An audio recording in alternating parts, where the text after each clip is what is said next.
Well, it's that time of year again when all of the toy YouTube channels are doing their top 10 lists of the year. You know, whether it's the top 10 best Marvel Legends or G.I. Joe Classifieds or whatever. And because I'm pretty much out of the modern toy collecting game, I decided that I would do my own personal top 10, and it's just a look back at the cool things that I've picked up this year. So this is going to be my top 10 mostly vintage toy pickups of 2024. And it's been a really good year for toy pickups here at Analog Toys. I've acquired a few grail items, some very interesting pieces, some items I never kind of thought I would come across. So let's get into my top 10 toy pickups of 2024. Stay tuned. Come with me, toy fans. Hey toy fans, my name is Tony and welcome back to the Analog Toys YouTube channel. And in the number 10 slot is my vintage G.I. Joe West Point Cadet. If you remember back to last year's Best of 2023 video, the number one item that I acquired was the Action Man fire tender. However, this year has been a very slow year for me in terms of picking up, be it vintage 12-inch Joes or vintage 12-inch Action Man. But one particular item that I did pick up is this nice complete West Point Cadet outfit for a vintage G.I. Joe. But technically this is not a vintage G.I. Joe outfit. The particular version that I acquired was a Guyper Man. Guyper Man was the name of the brand when it was sold in Spain. So it's a very similar uniform. You know, it looks exactly the same, but to the trained eye, you can tell that it's not an original 60s Joe outfit. But all the same, it still looks fantastic on a vintage 12-inch painted hair G.I. Joe action figure. And I'm very pleased to add the West Point Cadet to my collection. Now, Hasbro did also come out with a Air Cadet and an Annapolis Cadet. I do have the Dress Marine filling out those kind of four services.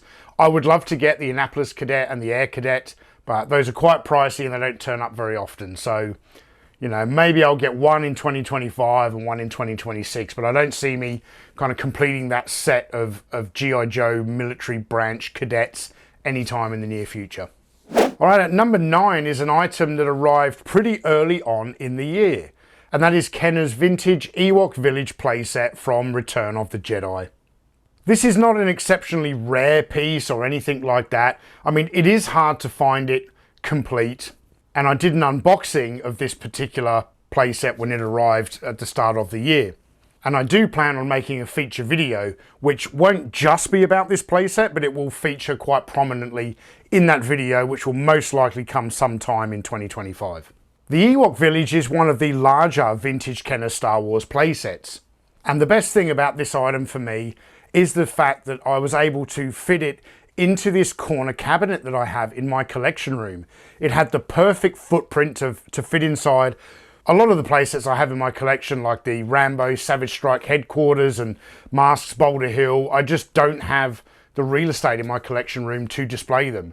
So to have one of these larger Star Wars playsets and actually have somewhere to display it in my collection room, it just makes me so much more happy with the purchase, because I've been able to display it here with some awesome Return of the Jedi action figures, and I think the finished display looks really good and I'm really happy with it. So coming in at number 8 is the only modern toy on this year's list, and that is the Valorverse Action Force Vanguard. Obviously, I did a video about this toy, I think it was around July this year that video came out, and this channel was the first one on YouTube to be able to get a review out to you guys. And that was all made possible thanks to Bobby Valor kindly sending me a production sample of the Tan Vanguard. But I personally pre-ordered the Stealth Grey one, and it didn't turn up until after I'd already had that video published. And I gotta say, I'm kind of more in love now with the grey one than I am with the tan one. I really like to be able to display this particular Vanguard with my Steel Brigade troops. And this vehicle made it onto my top 10 of 2024 list, not only because it is an amazing toy, but because of what it represents. This is the first vehicle produced by Valorverse for their hugely popular Action Force range that is just getting bigger with every single wave. You know, we're on to wave 5 of the figures now, with a lot of exciting stuff coming up in 2025.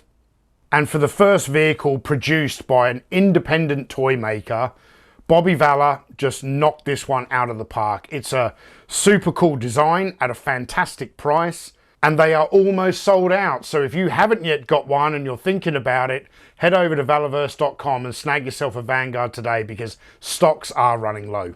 All right, getting back to vintage toys now, another one of my favorite pickups from 2024 is the Incredible Hulk Rage Cage.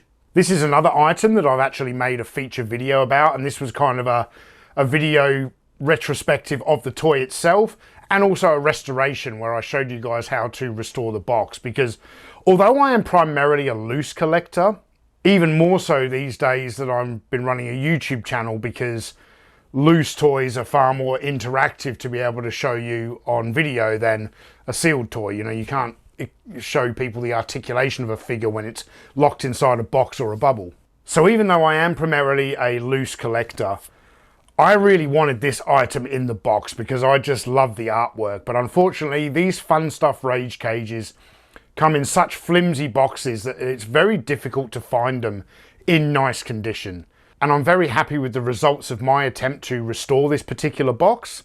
And I'm pleased that I was able to capture that process on camera to share with you guys. Obviously, there's a lot of toy restoration channels around on YouTube, but I don't see too many that show you how to restore packaging. So I just shared a few tips and tricks that I picked up over the years, and I am very, very pleased with the final result, because the box for this Incredible Hulk Rage Cage, it looks stunning, and I'm very pleased to add that to the Analog Toys collection in 2024.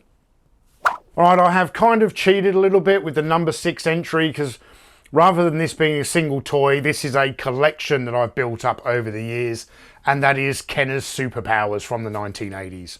I started out the year with only 2 figures, which was a Superman figure that I purchased from Reclaimers Vintage Toys, and a Batman figure, which was a gift from my good buddy Scuba Pete. Yet as the year has progressed, this collection has now grown to 12 mint and complete vintage figures. Now, I am specifically trying to complete the Series 1 figures, but I have also managed to pick up a few Series 2 action figures throughout this year, including Darkseid, Green Arrow, Martian Manhunter, and Dr. Fate. But I've also put a really good dent into my attempt at completing Series 1, with a lot of these figures being acquired during my trip to Lobos Collectibles last month. In addition to the action figures, I've also picked up a couple of really cool vintage Kenner Superpowers vehicles. Now, the first one is the Batmobile. I think I mentioned this briefly in a video earlier this year, but I also acquired the Supermobile. Now, the concept of this vehicle is pretty lame. Like, why does Superman need a spacecraft to fly around in? But, you know, they were trying to come up with different product ideas at the time, and they kind of got away with this by saying that it protects him from kryptonite rays. But whether Superman needs a spacecraft or not, this is a pretty neat little vehicle. I like the color design, and the example that I picked up, the box was pretty badly beaten up, but just like the Batmobile that I acquired, this Supermobile is a mint unused toy, and I couldn't be happier with the condition of this particular item. Alright, the next item on my list is kind of like an orphan toy in my collection, and what I mean by that is that it doesn't fill out part of a bigger collection or a bigger display. But it doesn't mean I'm still not really happy to have acquired it.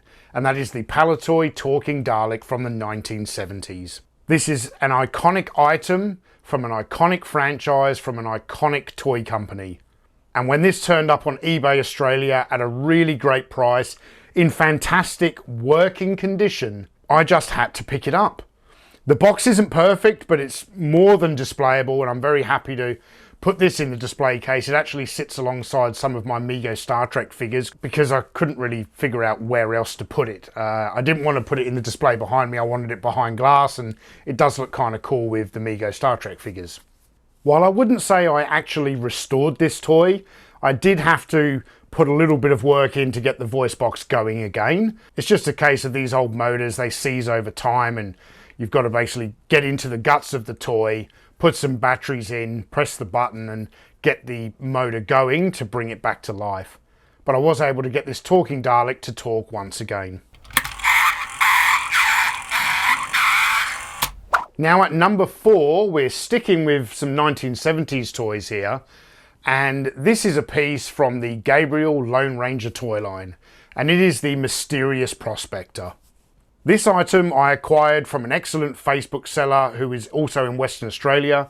His name's Derek's Vintage Toys. I'll leave a link to his Facebook page and his YouTube channel in the comments below. Certainly if you're based in Australia, you can get some really good deals buying from Derek on Facebook. He does all kinds of vintage toys. I've acquired some superpowers from him. I get a lot of Star Wars stuff from him. And when this item turned up, it came in an absolutely beautiful box. The toy was absolutely complete apart from one particular item, which was the red glass from the kerosene lamp.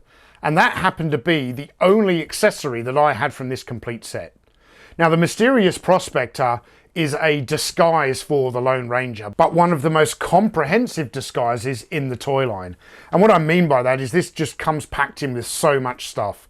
We have the outfit that the Lone Ranger can use to disguise himself as some kind of a Daniel Plainview type character. And it comes with the pack mule and all of the different accessories that are packed into this. It's an absolutely wonderful piece. Not something that was really on my radar, but again, it turned up locally. I worked out a really good deal with Derek. We actually did a bit of a trade on this particular item. And it's just really nice to add a new piece to my vintage Lone Ranger collection, which hasn't had anything added to it for quite a few years now, and particularly since I got some of my Lone Ranger stuff into a display case earlier this year, it was just the perfect timing to add the Mysterious Prospector to that display. All right, we're getting closer to the top slot here, but at number 3 is a Star Wars Holy Grail, which has been a grail of mine for decades. And that is the cardboard Palitoy Death Star playset.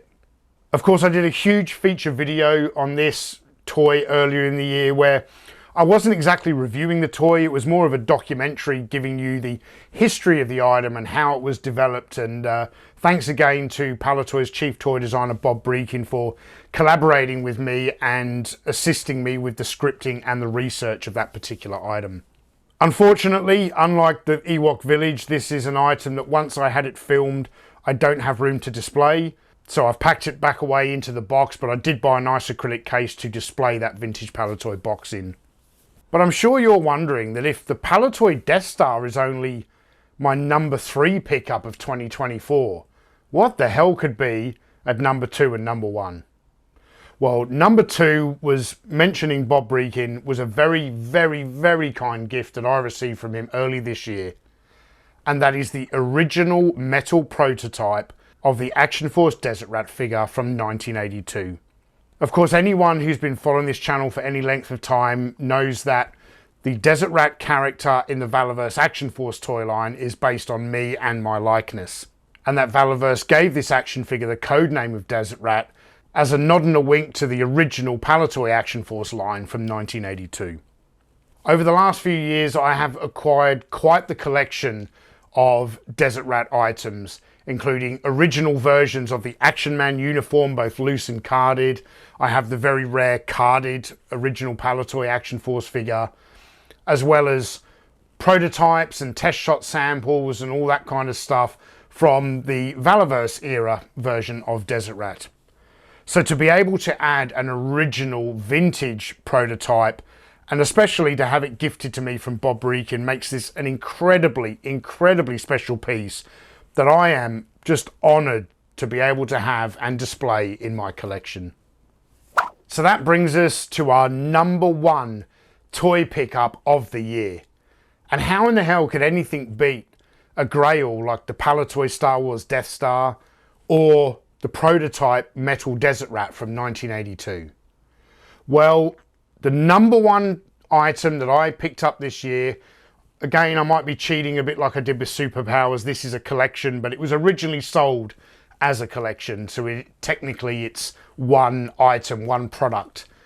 And it is the Rorke's Drift set of exclusive toy soldiers from Trophy Miniatures. I did a big feature video about this earlier in the year, and I mentioned in that video that this was an item from my father's collection. And I had asked him on his 70th birthday, we were away in Bali on holiday, and I said, when we return to Australia, can I pick this up from your house and take it home with me to make this video? Because my dad was coming to visit me about a month later, and I was like, that gives me a month to make the video about this Rorke's Drift set of soldiers, and then when he comes to visit, I can give them back and they can return them to his collection.